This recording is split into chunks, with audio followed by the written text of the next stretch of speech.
أعوذ بالله من الشيطان الرجيم. بسم الله الرحمن الرحيم. إنما حرم عليكم الميتة والدم ولحم الخنزير وما أهل به لغير الله فمن اضطر غير باغ ولا عاد فلا إثم عليه إن الله غفور رحيم. اس نے تم پر حرام ٹھہرایا ہے صرف مردار، خون، سور کا گوشت اور وہ جس پر غیر اللہ کا نام پکارا گیا ہو، البتہ جو شخص مجبور ہو جائے اور نہ تو اس کا خواہش مند ہو اور نہ حد سے تجاوز کرنے والا تو اس پر کوئی گناہ نہیں، اللہ بخشنے والا اور رحم فرمانے والا ہے۔ سورہ بقرہ کی 173 نمبر کی آیت ہے۔ اس میں اللہ تعالیٰ نے جن چیزوں کو حرام قرار دیا ہے اس کا بیان کیا ہے۔ اس میں 4 باتوں کا تذکرہ آیا ہے، ایک تو میتہ، دوسرا خون، تیسرا لحم خنزیر اور چوتھی غیر اللہ کی جو ہے نظر۔ غیر اللہ کے لیے جو نظر ہے وہ بھی حرام ہے۔ اس کے تعلق سے گزشتہ درس میں بیان چل رہا تھا کہ اس کی مختلف صورتیں ہو سکتی ہیں۔ ایک صورت یہ بھی ہے کہ غیر اللہ کے آستانے پر یا مزاروں پر لے جا کر یا اور کہیں پر بھی لے جا کر رضا الہی مقصود نہ ہو جانور کو ذبح کرنا، اور وہ تعظیم لغیر اللہ دل میں ہو تو ایسا جانور حرام ہے، چاہے اس پر آپ 1 بار نہیں 100 بار اللہ کا نام لے لیں، اس سے کوئی فرق نہیں پڑتا، کیونکہ جو اللہ کی تعظیم میں اللہ تعالیٰ کے لیے ان کی نظر مان کر کوئی اگر جانور ذبح کیا جا رہا ہے تو اس کو کہیں پر لے جانے کی ضرورت نہیں پڑتی ہے۔ آپ جہاں کہیں پر ہوں وہیں پر اس کو ذبح کیا جا سکتا ہے اللہ کا نام لے کر۔ کہیں پر لے جا رہے ہیں کسی کے استان پر تو اس کا مطلب یہ ہے کہ آپ ان کی خوشنودی چاہتے ہیں، اللہ تعالیٰ کی رضا اور خوشنودی آپ کو مقصود نہیں ہے۔ اس کے علاوہ اور ایک صورت یہ ہو سکتی ہے کہ غیر اللہ کے لیے، اس کے تقرب غیر اللہ کے لیے، ان کی خوشنودی حاصل کرنے کے لیے نہ صرف جانور بلکہ کوئی اور بھی چیز، کھانے پینے کی اشیاء ہو یا اور کوئی برتنے استعمال کرنے کی چیزیں ہو، اس کو اس کا چڑھاوے کے طور پر، نظر و نیاز کے طور پر اگر کہیں پر کسی غیر اللہ کے لیے پیش کیا جائے گا، چاہے وہ کوئی مقام کیوں نہ ہو، بتوں کے استان کیوں نہ ہو، جیسا کہ وہ لوگ بتوں کو اوپر چڑھاتے ہیں، اپنی دیوی دیوتاؤں کے اوپر کوئی چیزوں کو چڑھا کر اس کو پرساد کہتے ہیں، ناریل یا اور کوئی کھانے پینے کی چیزیں ہوتی ہیں۔ اسی طریقے سے جو جاہل مسلمان ہے وہ جا کر مزاروں پر، قبروں پر میٹھی اشیاء، کھانے پینے کی چیزیں رکھ کر اس کو تبرکات بول کر پیش کرتے ہیں، چاہے اس کا نام کچھ بھی دے لیں، وہ سب کے سب حرام اور ناجائز ہے۔ وہ جتنے بھی طریقے جو ہے اس میں استعمال ہوں گے، جو بھی طریقے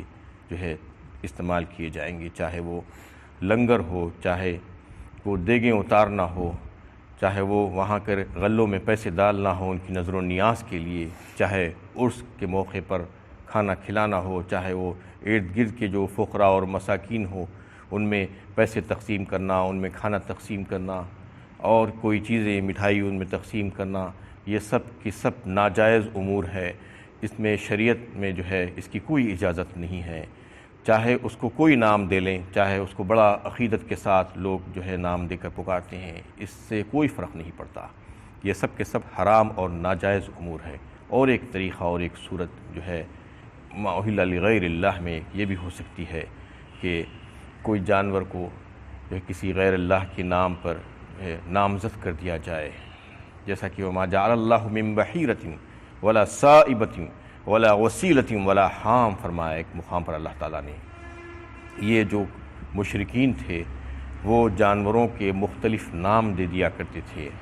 بحیرہ، صائبہ، صام، حام، یہ چیزیں، یہ نام دے کر جو ہے وہ جانوروں کو مختلف انداز میں اپنے بتوں کے نام پر اس کو چھوڑ دیتے تھے، اس سے فائدہ اٹھانا حرام سمجھتے تھے، نہ اس کا دودھ پیتے تھے، نہ اس سے بچہ پیدا ہو تو اس کو لیتے تھے۔ مختلف جانوروں کو جو نام دیے تھے وہ جانور سے وہ کام لیتے تھے اور اس کو یہ سمجھتے تھے کہ یہ ہمارے فائدے کے لیے نہیں بلکہ یہ ہمارے فلاں بت کے لیے، فلاں بت کے لیے ہے۔ ایسا ہی مسلمانوں میں بھی ہوتا ہے کہ یہ ان کا بکرا، یہ سید صاحب کا بوکڑ، یہ فلاں کا مرغا، یہ اگر جو نام دے کر چھوڑ دیا جائے گا نامزد کر کے کوئی جانور کو، تو پھر وہ بھی حرام ہے، وہ بھی جو ہے جائز نہیں ہے۔ اللہ کے نام کے علاوہ کسی اور کا نام جو ہے نہیں دیا جا سکتا کسی کو۔ یہ ساری تمام تر قربانیاں اور جو جانوروں کو ذبح کرنا اور جو نذر و نیاز پیش کرنا اور چڑھاوے چڑھانا، یہ کس لیے ہوتا ہے؟ یہ اس لیے کہ وہاں پر جا کر حاجتیں مانگی جاتی ہے، اور وہاں پر جا کر منتیں مرادیں مانگی جاتی ہے اس مقام پر، اور یہ وعدہ کیا جاتا ہے کہ اگر ہماری یہ حاجتیں پوری ہو جائیں گی تو ہم فلاں کام کر دیں گے، فلاں جانور کو ذبح کر دیں گے، اتنے جانور ذبح کر دیں گے، یا اتنی چیزیں لا کر یہاں پر صدقہ کر دیں گے۔ یہ تمام چیزیں اس لیے ہوتی ہے کہ وہ جو ہے اہل قبور ہے یا غیر اللہ جو بھی ہے، ان کے پاس جا کر جو منتیں مرادیں جو مانگی جاتی ہے اس کے بدلے میں یہ جو ہے نظر پیش کی جاتی ہے، جبکہ اللہ تعالیٰ فرما رہے ہیں کہ مجھ سے مانگو، میں دینے کے لیے تیار ہوں۔ قادر مطلق جو ہے وہ دینے کے لیے تیار ہے۔ وما قدر اللہ حق قدرہ والارض جميعا قبضته یوم القیامہ والسماوات مطویات بیمینہ سبحانہ وتعالی عما یشرکون۔ فرمایا اللہ تعالیٰ نے سورہ زمر 24ویں پارے میں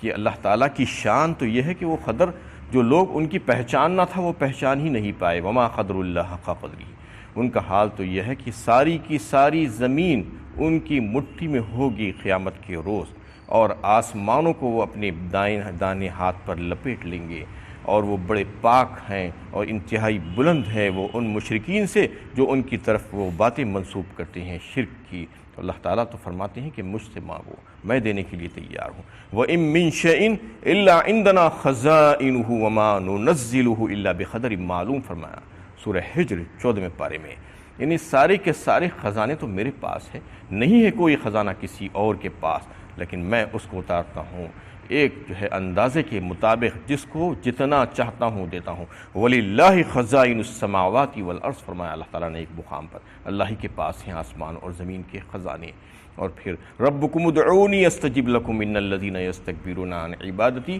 سَيَدْخُلُونَ جَهَنَّمَ دَاخِرِينَ۔ فرمایا سورہ مومن 24ویں پارے میں فرماتے ہیں اللہ تعالیٰ کہ مانگو مجھ سے، میں دینے کے لیے تیار ہوں، اور اگر میں سنتا ہوں، تم اگر نہیں مانگو گے تو میں تمہیں جہنم میں داخل کر دوں گا۔ یہ اللہ کی شان ہے۔ اللہ تعالیٰ تو فرماتے ہیں مجھ سے مانگو، اگر مجھ سے نہیں مانگو گے اور مجھ سے جو طلب نہیں کرو گے تو میں تم کو جہنم میں داخل کر دوں گا، تم اگر تکبر کرو گے میرے سامنے۔ وَإِذَا سَأَلَكَ عِبَادِي أَنِّي فَإِنِّي قَرِيبٌ أُجِيبُ دَعْوَةَ الدَّاعِ إِذَا دَعَانِ فَلْيَسْتَجِيبُوا۔ فرمایا سورہ بقرہ میں، انہیں پوچھتے ہیں تم سے کہ میں اللہ کے بارے میں کہ وہ کہاں ہیں، تو کہہ دو کہ بہت قریب ہے۔ وَإِذَا سَأَلَكَ عِبَادِي أَنِّي فَإِنِّي قَرِيبٌ، اتنا قریب کہ جو پکارنے والا جب اس کو پکارتا ہے تو وہ اس کی پکار کو سنتا ہے، نہ صرف سنتا ہے بلکہ اس کا جواب بھی دیتا ہے، اس کی دعاؤں کو قبول کرتا ہے۔ جب وہ قادر مطلق اتنی قدرتوں والا دینے کے لیے تیار ہے، تو وہ بندے جو اللہ تعالیٰ کی مخلوقات ہیں، کمزور ہیں، مجبور ہیں، محکوم ہیں، اس کے عاجز ہیں، وہ کیسے دے سکتے ہیں جب ان کے پاس جا کر جو ہے پکارا جا رہا ہے اور ان سے مانگا جا رہا ہے؟ کتنے یعنی احمق لوگ ہیں، یہ اللہ تعالیٰ یہ بتانا چاہ رہے ہیں کہ دیکھو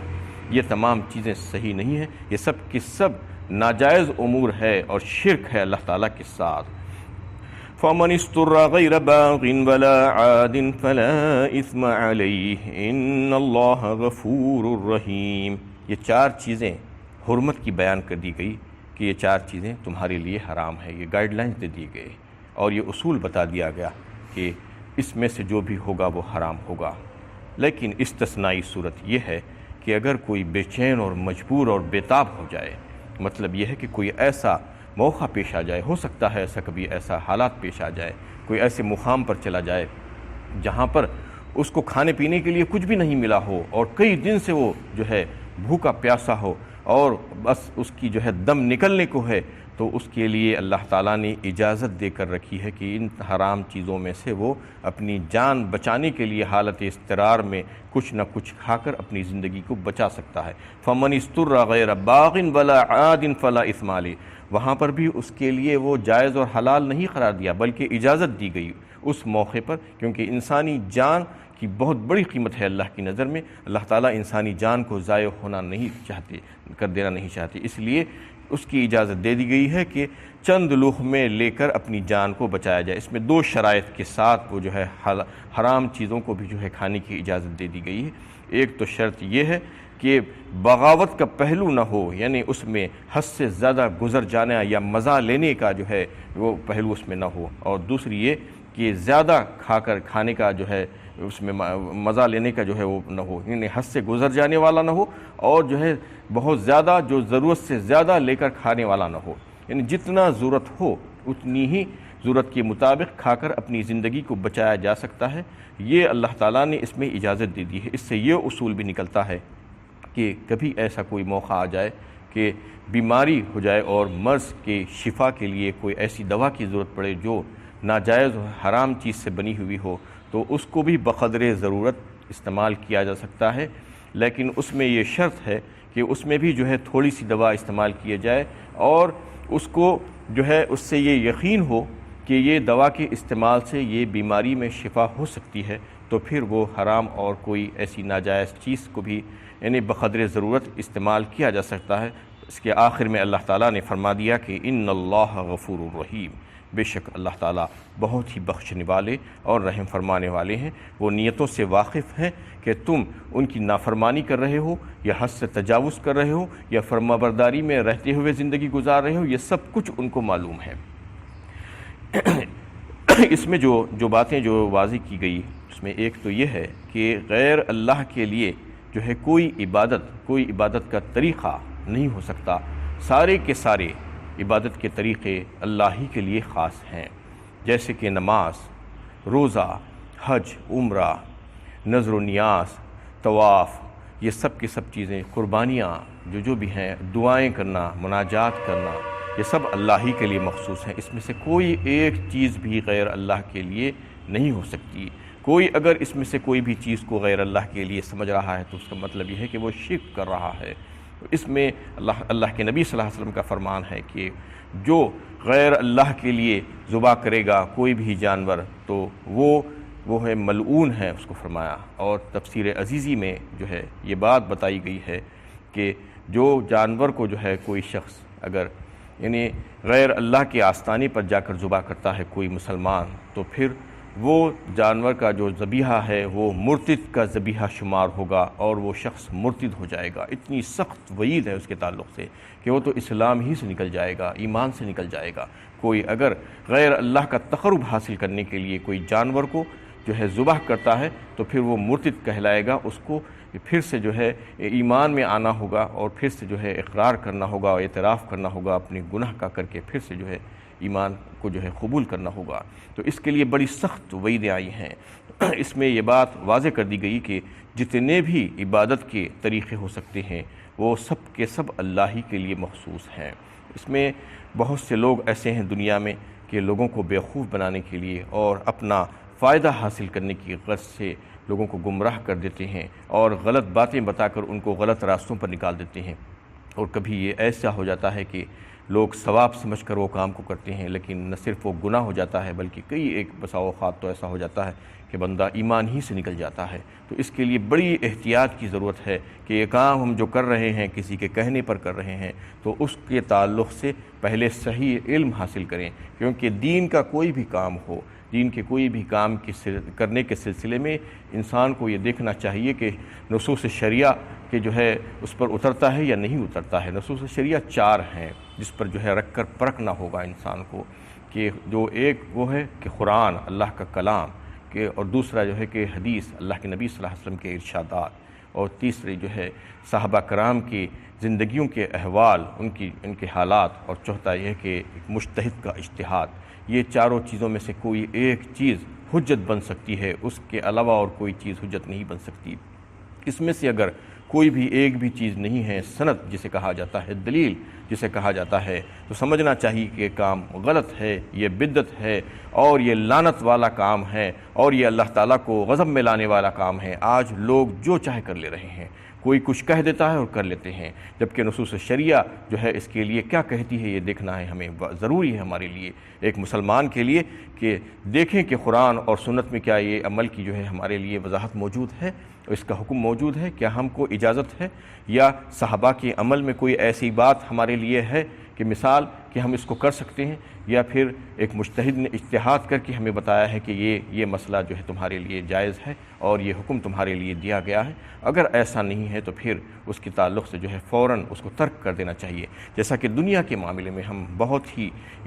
بے چین ہوتے ہیں اور بہت فکر مند ہوتے ہیں کسی بھی کام کے کرنے کے سلسلے میں، اور اس کے بارے میں بڑی تحقیقات کرتے ہیں، نالج اور انفارمیشن حاصل کرتے ہیں، اس کے بعد کرتے ہیں کہ کہیں ہم کو اس سے نقصان نہ ہو جائے۔ بالکل اسی طریقے سے بلکہ اس سے بہت زیادہ اخروی معاملے میں اور دین کے معاملے میں ہم کو فکر مند ہونا چاہیے کہ یہ کام ہم جو کر رہے ہیں وہ صحیح اور درست ہے یا نہیں ہے۔ صحیح اور درست نہیں ہے تو صحیح علم حاصل کرنا چاہیے، اور علم حاصل کر کے اس پر عمل کرنے کی کوشش کرنا چاہیے، ورنہ اگر جو من چاہے جی چاہے طریقے سے جو کام کیا جائے گا تو پھر اس کا نہ صرف اجر و ثواب نہیں ملے گا بلکہ گناہ اور بسا اوقات تو ایمان سے بھی نکل جانے کا خدشہ ہو سکتا ہے۔ اللہ تعالیٰ سے دعا ہے کہ اللہ تعالیٰ ہم کو صحیح علم حاصل کر کے اس پر عمل کرنے والا بنا دے۔ وآخر دعوانا ان الحمد للہ رب العالمین۔